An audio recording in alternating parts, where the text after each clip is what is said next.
এই জন্য আমাদের অগ্রগতি খারাপ, তাই না? আর পার্শ্ববর্তী দেশ দেখো ইন্ডিয়া, ওরা কিন্তু স্পোকেনের ক্ষেত্রে কিছু মানে সাম বাংলা সাম ইংলিশ মানে বেঙ্গলিশ টাইপের ওয়ার্ড বলে বলে অভ্যস্ত, ওরা কিন্তু অটোমেটিক রপ্ত হয়ে গেছে। আচ্ছা, তো যাই হোক, দেখো এই জায়গাতে কি পিপল হু হ্যাড, তাহলে এখানে কিসের কথা বলা হচ্ছে? প্রাইজের কথা বলা হচ্ছে। তাহলে ভার্ব কি ব্যবহার করবো বাবা? প্রাইজের কথা বললে ভার্ব কি ব্যবহার করবো? এই যে বলে দিলাম পে, এগুলোর ক্ষেত্রে হবে পে, PAY, পে। তাহলে প্রাইজ, ফি অথবা বিলের ক্ষেত্রে ভার্ব কি ব্যবহার করব? পে। বুঝতে পারছো? বিল পে করি না আমরা? আচ্ছা, তাহলে এই জায়গাতে সামনে কি দেওয়া আছে? হ্যাড দেওয়া আছে, তাহলে পে হবে না পেইড হবে? পেইড হবে, এই তো। আচ্ছা, who had paid high price for posing their present wealth, তাদের বর্তমান সম্পদটাকে মানে ধরে রাখার জন্য তারা উচ্চ মূল্য দিয়ে থাকে। They have dash their friends, এই যে তারা টাকা পয়সা কামানোর জন্য সময় অতিরিক্ত ব্যয় করছে, টাকার পিছনে ছুটছে, তারা বন্ধু পরিবারকে সময় দিতে পারে? সময় দিতে পারে না। তাহলে বন্ধুকে তারা কি করে? বন্ধুকে তারা কি করছে? দে হ্যাভ নেগলেক্টেডও দিতে পারো বা হারিয়ে ফেলছে, লস্টও দিতে পারো। বুঝছো? নেগলেক্টেড বা লস্ট দিতে পারো। আচ্ছা, বন্ধুদেরকে হারিয়ে ফেলছে বা বন্ধুকে এড়িয়ে চলছে, পরিবারকে এড়িয়ে চলছে, নেগলেক্টেড দেওয়াটাই সবচাইতে আমার কাছে বেশি মানানসই মনে হচ্ছে। আচ্ছা, অ্যান্ড হ্যাভ ড্যাশ অপরচুনিটিস, এবং তারা বিভিন্ন সুযোগগুলো কি করছে? সুযোগ কি করে? হারিয়ে ফেলছে। আচ্ছা, to spend precious moment of their with people around them, তাদের চারিদিকে লোকজনদের সাথে মূল্যবান সময় কাটানোর বিষয়টাকে তারা হারিয়ে ফেলছে এভাবে। আচ্ছা, বিসাইডস, তাছাড়াও। বিসাইড আর বিসাইডসের মধ্যে তফাৎ কি বলবো না। আচ্ছা, তাহলে many have dash piece with themselves for wanting more and more of everything. আচ্ছা, উল্টা দিক থেকে অর্থটা করলে কি হচ্ছে? অনেক বেশি কিছু পাওয়ার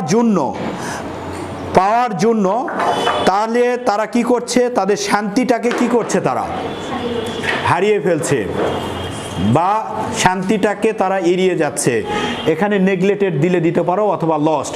এখন চিন্তা করব, দুই জায়গাতে কিন্তু সমার্থক হিসেবে আসতেছে, কিন্তু মানে ব্যবহার করব কি? যে কোনো জায়গাতে লস্ট ব্যবহার করলে দুই জায়গাতে ব্যবহার করব, আর নেগলেক্টেড ব্যবহার করলে দুই জায়গাতে, কারণ দুটা প্রায় কাছাকাছি হিসাবে বসে আছে।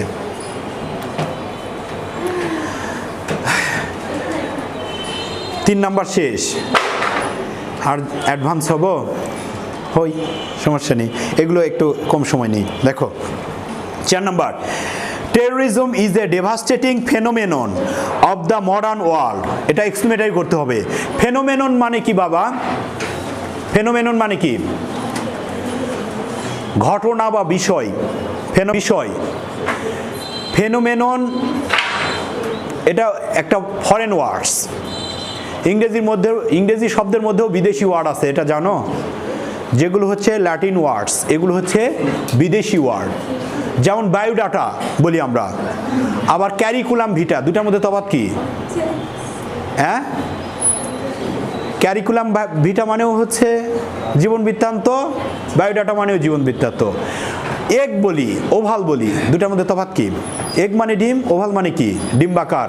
এগের অ্যাডজেক্টিভ ফর্ম হচ্ছে ওভাল। বুঝছো? এটা হচ্ছে ফরেন ওয়ার্ডসে বলা হয়। তো যাই হোক, ওগুলো যাচ্ছি না। এখন দেখো ফেনোমেনন, এটা একটা হচ্ছে সিঙ্গুলার ওয়ার্ড, আর ওএন থাকলে শেষে এ দিলে সেটা প্লুরাল ফর্ম হয়। ফেনোমিনা হচ্ছে সিঙ্গুলার মানে প্লুরাল ফর্ম। তো যাই হোক, এখানে কি হবে? এখানে এক্সপ্লেনেটরি করতে হবে, তাই না? তাহলে আর্টিকেল থাকলে এক্সপ্লেনেটরি কি নিয়ে আসতে হয়? গতদিন পড়ছি হোয়াট। তাহলে হোয়াটের পর কোন জায়গাতে ধরবো? What are devastating phenomenon of the modern world terrorism is, এভাবে। বুঝছো? এটা খুঁটিনাটি কি এক্সপ্লেন করব? করার দরকার নেই, তাই না? আমি জাস্ট অ্যান্সারগুলো করে দিচ্ছি। দেখো, it is a challenge to fight against it, interrogative. তাহলে ইন্টারগেটিভ হলে ইন্টারগেটিভ হলে সাহায্যকারী ভার্ব যদি থাকে সেটা টেনে সামনের দিকে, অ্যাফার্মেটিভ হলে নেগেটিভ রূপ দাও। তাহলে দেওয়া আছে কি ইজ, সামনে টেনে দাও, ইজের সাথে কি দিব এখন, নট দিব, isn't it a challenge to fight against it. তারপর who is not now the threat of violence, অর্থ কি, এখন কে হিংসার ঝুঁকি, সরি এখন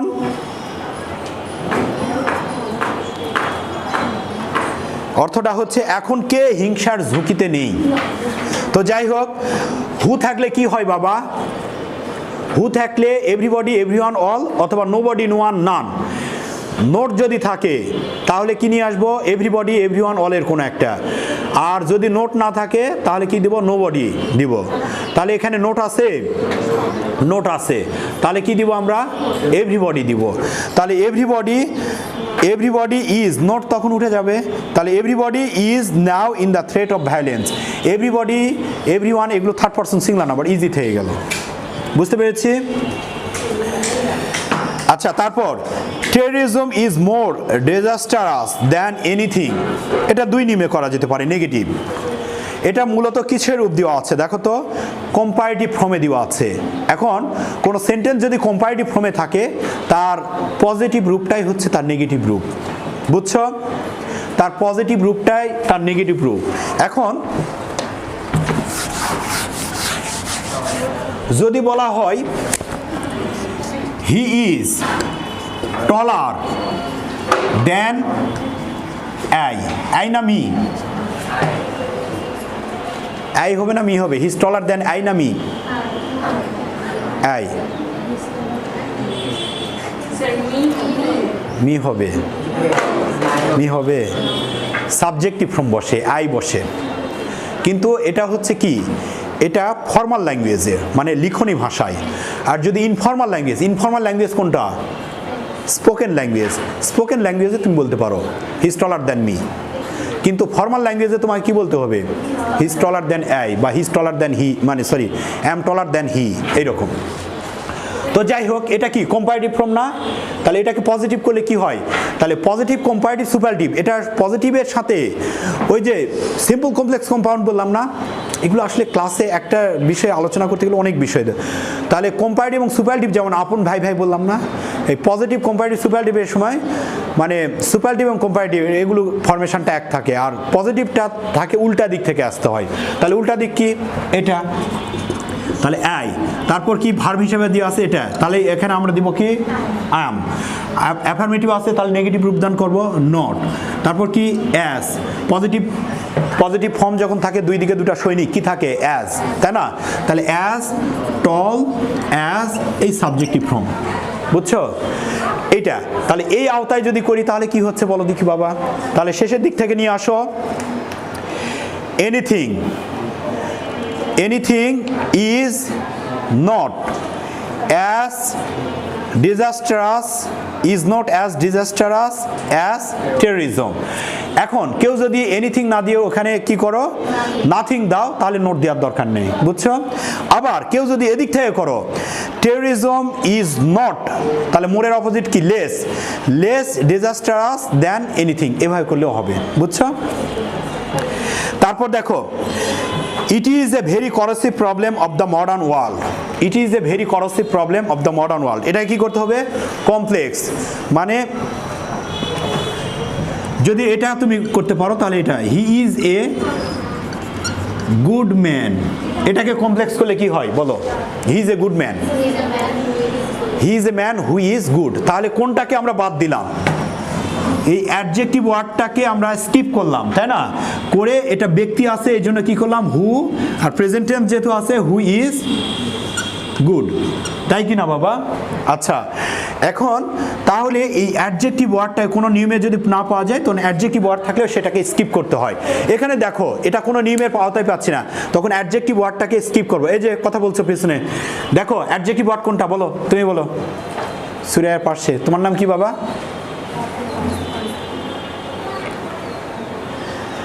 এখানে অ্যাডজেক্টিভ ওয়ার্ড কোনটা, করসিভ, তাই না।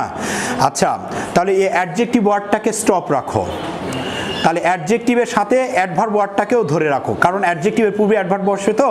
তাহলে ভেরি করসিভ এইটাকে স্টপ রাখবো, রেখে তুমি সেন্টেন্সটা বলো দেখি, বলো বাবা। It is a problem of the modern world, তারপর এটা ব্যক্তি না বস্তু বাবা, বস্তুবাচক হিসাবে ধরবো। তাহলে কি দিব, বস্তু হলে কি হুইচ অথবা দ্যাট, তাহলে দ্যাট ইজ ভেরি করসিভ, তাই না? এখন প্রশ্ন হচ্ছে যে এটা বসলো ওই জায়গাতে, এখানে বসলো না কেন? কারণ আর্টিকেলটা বসে কার সামনে? নাউনের সামনে, নাউনের সামনে আর্টিকেল রেখে দিলাম, আর অ্যাডজেক্টিভ অ্যাডভার্ব এই দুটাকে আলাদা করে নিয়ে গেলাম। বুঝতে পেরেছি? কি বোরিং লাগছে? বসো। তারপর দেখো, এটা মানে যেটা আমার দায়িত্ব সেটা পালন করছি, তোমাদের বোরিং লাগলে কিছু করার নেই।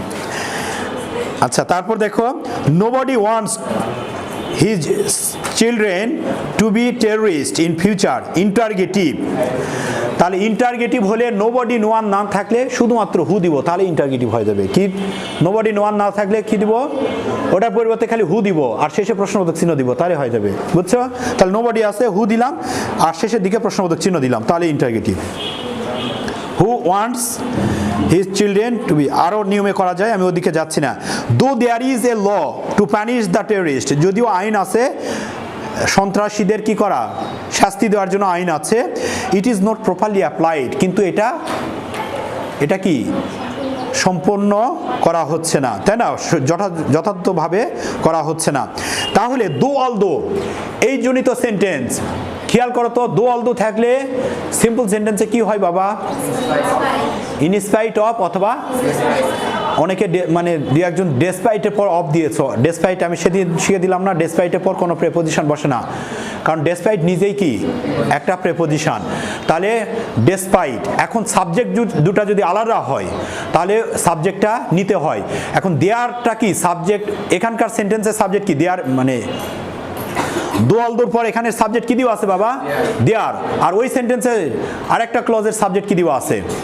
ইট। তাহলে দুইটা কি এক না আলাদা? তাহলে আলাদা হলে এটা রেখে দিব। তাহলে ইন স্পাইট অফ অথবা ডেসপাইট দেয়ার, এখন বি ভার্ব যদি থাকে কি করবো আমরা? বিং। আর মূল ভার্ব থাকলে কি করবো আমরা? মূল ভার্বের বেস ফর্মের সাথে আইএনজি। আর হ্যাভ ভার্ব থাকলে কি করবো আমরা? হ্যাভিং। তাহলে ইজ আছে, তাহলে বি ভার্বের উৎপত্তি, তাহলে বিং করলাম। তাহলে in spite of their being a law to punish the terrorist. এখন তোমাকে যদি বলা হয় এটা কোন টেন্স, কোনো টেন্স বলতে পারবা? তার মানে কি এটা ফ্রেজ। আর সাবজেক্ট আর ফাইনাইট ভার্ব কি পাচ্ছি? ইট সাবজেক্ট, ইজ হচ্ছে ফাইনাইট ভার্ব। এই যে সিম্পল সেন্টেন্স হয়ে গেল। আচ্ছা, by applying the law properly we can get rid of it, গতদিন লিখে দিয়েছি। কমপ্লেক্স সেন্টেন্স, তাহলে বাই থাকলে কমপ্লেক্স সেন্টেন্সে কি হয়? গতদিন লিখে দিয়েছি, বলো। বাই থাকলে কি হয়? If plus affirmative. হ্যাঁ, বেসিক ক্লাসে আমি এটা শিখাইছি। তাহলে ইফ প্লাস অ্যাফার্মেটিভ, তাহলে ইফ প্লাস অ্যাফার্মেটিভ যুক্ত একটা ক্লজ তৈরি করে নাও। তাহলে ইফ, এখন সাবজেক্ট কি নিয়ে আসবো? ক্লজ মানে তো সাবজেক্ট দরকার পড়ছে, সাবজেক্ট একই জন্য এখানে সাবজেক্ট নাই।